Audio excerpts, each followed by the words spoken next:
Tea ಕೇಳಿದೆ ಇನ್ನೂ ಬರಲಿಲ್ವಲ್ಲಮ್ಮ. ನೀವು ಗ್ರೀನ್ ಟೀ. ಆಗಲೇ ಕೆಲಸ ಶುರು ಹಚ್ಕೊಂಡ್ಬಿಟ್ರಾ? ಇದು ಸ್ವಲ್ಪ ಕಹಿಯಾಗಿರುತ್ತಲ್ಲ. ಹಾಗೇನಿರಲ್ಲ, ಇದು ಆರೋಗ್ಯಕ್ಕೆ ತುಂಬ ಒಳ್ಳೆಯದು, ಚೆನ್ನಾಗಿರತ್ತೆ, ತಗೊಳ್ಳಿ.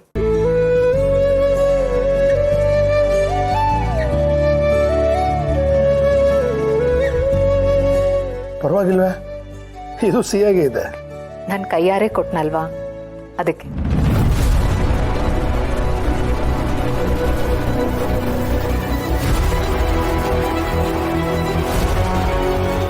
ಏನಂದ್ರಿ ನೀವು? ಅದು ಗ್ರೀನ್ ಟೀ ಸಿಹಿಯಾಗಿದೆ ಅಲ್ವಾ,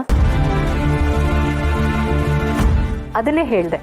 ನಾನು ಇದಕ್ಕೆ ಜೇನುತುಪ್ಪ ಬೆರೆಸಿದ್ದೀನಿ, ಅದಕ್ಕೆ ಸಿಹಿಯಾಗಿದೆ. ಓ ಹಾಗಂದ್ರ ಸುರೇಂದ್ರ, ನಾವು ಒಳ್ಳೆ ಮನಸ್ಸಲ್ಲಿ ಏನೇ ತಿಂದು ಕುಡಿದ್ರು ಅದು ಸಿಹಿಯಾಗೇ ಇರುತ್ತೆ. ಇವರು ಬಹಳ ಚೆನ್ನಾಗಿ ಮಾತಾಡ್ತಾರೆ ಕಣ. ಬಾಯಿಗೆ ಬಟ್ಟೆ ಕಟ್ಕೊಂಡಿದ್ರು ಇನ್ನೊಬ್ರು ಬಾಯಿ ಬಿಟ್ಟು ನಗೋಂಗ್ ಮಾತಾಡ್ತಾರೆ.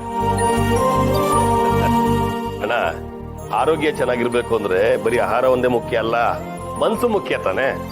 ನನ್ಗನ್ಸುತ್ತೆ ಇವ್ರು ಏನೇ ಕೆಲಸ ಮಾಡಿದ್ರು ಮನಸ್ಫೂರ್ತಿಯಾಗಿ ಮಾಡ್ತಾರೆ ಅಂತ. ಹೌದು, ನಂಗೂ ಇವರು ಸ್ಯಾನೆ ಇಷ್ಟ ಆದ್ರು.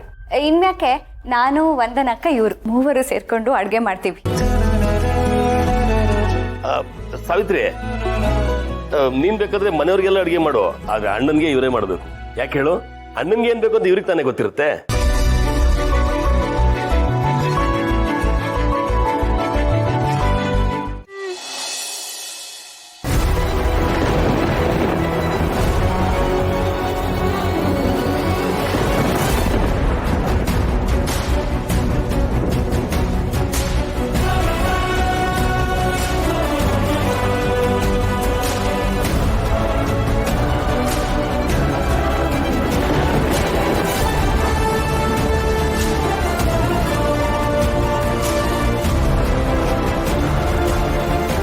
ಏನಾಗ್ತಿದೆ ನನಗೆ? ಯಾವತ್ತು ಯಾರು ನೋಡಿದ್ರು ಹೀಗಾಗಿರ್ಲಿಲ್ಲ. ಕಣ್ಣುಗಳು ನೋಡ್ತಾ ಇದ್ರೆ ಏನೋ ಒಂದು ವಿಚಿತ್ರವಾದ ಭಾವನೆ. ನಾನು ಯಾಕೆ ಹೀಗೆ ಮಾತಾಡ್ತಾ ಇದ್ದೀನಿ? ಅವರು ನಾನು ನೋಡ್ಕೊಳಕ್ ಬಂದಿರೋರು, ಆದರೂ ಅವ್ರ ಕಣ್ಣುಗಳು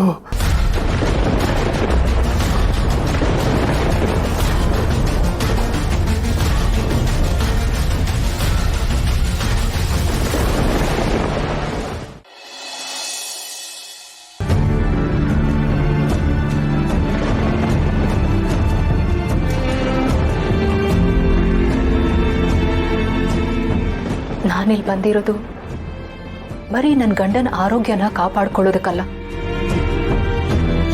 ಆ ವಿಜಯಾಂಬಿಕಾಯಿಂದ ನನ್ನ ಗಂಡನಿಗೆ ಯಾವ ಸಮಸ್ಯೆನೂ ಬರದೇ ಇರೋ ಹಾಗೆ ನಾನು ಅವ್ರನ್ನ ಕಾಪಾಡ್ಕೊಳ್ಬೇಕು.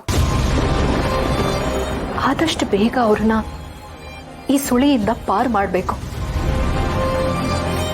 ಇದೆಲ್ಲ ಆ ವಿಜಯಾಂಬಿಕನ್ ಪಿತೂರಿ ಅಂತ ನನಗೆ ಚೆನ್ನಾಗಿ ಗೊತ್ತು. ಆದ್ರೆ ಇದನ್ನ ಸಾಕ್ಷಿ ಸಮೇತ ಬಯಲಿಗೆ ಎಳಿಬೇಕು.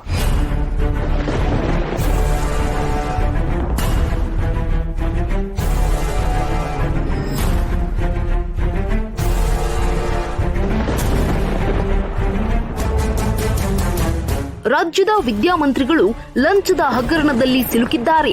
ಶಿಸ್ತಿಗೆ ಪ್ರಾಮಾಣಿಕತೆಗೆ ಹೆಸರುವಾಸಿಯಾಗಿದ್ದ ವೀರೇಂದ್ರ ಸರ್ ದೇಸಾಯಿ ಸರ್ ಅವರು ಕೋಟ್ಯಾಂತರ ರೂಪಾಯಿ ಲಂಚ ತೆಗೆದುಕೊಂಡಿದ್ದಾರೆ ಎಂಬ ಗಂಭೀರ ಆರೋಪಗಳು ಕೇಳಿಬರ್ತಾ ಇವೆ. ಅವರ ರಾಜಕೀಯ ನಡೆಯಲ್ಲಿ ಇದೇ ಮೊದಲ ಬಾರಿಗೆ ಕಪ್ಪು ಚುಕ್ಕೆ. 30 ಕೋಟಿ ಹಗರಣ, ವಿದ್ಯಾಮಂತ್ರಿಗಳ ಜೇಬಿಗೆ ಕೋಟಿ ಕೋಟಿ ದುಡ್ಡು.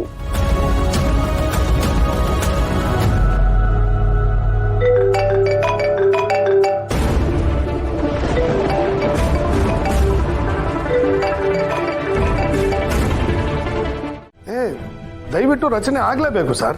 ನಾನಷ್ಟೇ ಅಲ್ಲ, ತಪ್ಪು ಮಾಡಿರೋರು ಯಾರೇ ಇದ್ರು ಅವ್ರ ವಿರುದ್ಧ ತನಿಖೆ ಆಗ್ಲೇಬೇಕು, ಸತ್ಯ ಹೊರಗೆ ಬರಲೇಬೇಕು. ಪ್ರಾಮಾಣಿಕತೆಯ ಮುಖವಾಡ ಹಾಕಿದ್ದಾರೆಯೇ ವಿದ್ಯಾಮಂತ್ರಿಗಳು.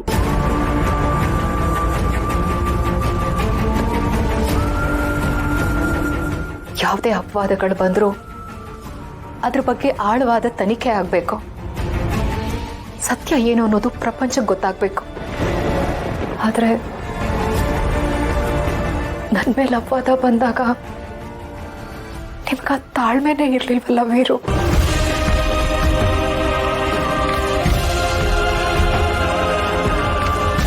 ಈಗ ಹಳೆದನ್ನೆಲ್ಲ ಯೋಚನೆ ಮಾಡ್ತಾ ಕೂರೋದ್ರಲ್ಲಿ ಅರ್ಥ ಇಲ್ಲ. ನಾನು ನನ್ನ ಗಂಡನ್ನ ಕಾಪಾಡ್ಕೊಳ್ಬೇಕು.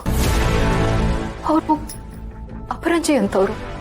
ಅವ್ರ ಮೇಲೆ ಯಾವ ಅಪವಾದನೂ ಬರ್ದೇ ಇರೋ ಹಾಗೆ ನಾನು ನೋಡ್ಕೊಳ್ಬೇಕು.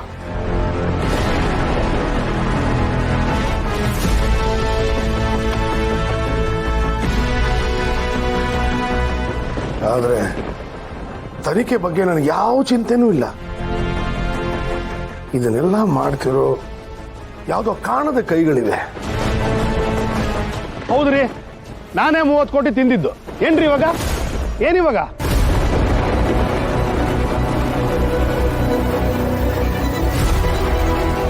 ಆ ಕೈಗಳನ್ನ ಹೊರತರಬೇಕು ಅಂದ್ರೆ ಆ ಭಗವಂತ ಯಾವುದೋ ಒಂದು ರೂಪದಲ್ಲಿ ನನ್ನ ಜೊತೆ ಇರ್ತಾನೆ, ನನ್ನ ಜೊತೆ ಬರ್ತಾನೆ. ಆ ನಂಬಿಕೆ ನನಗಿದೆ ಸಾಹೇಬ್ರೆ.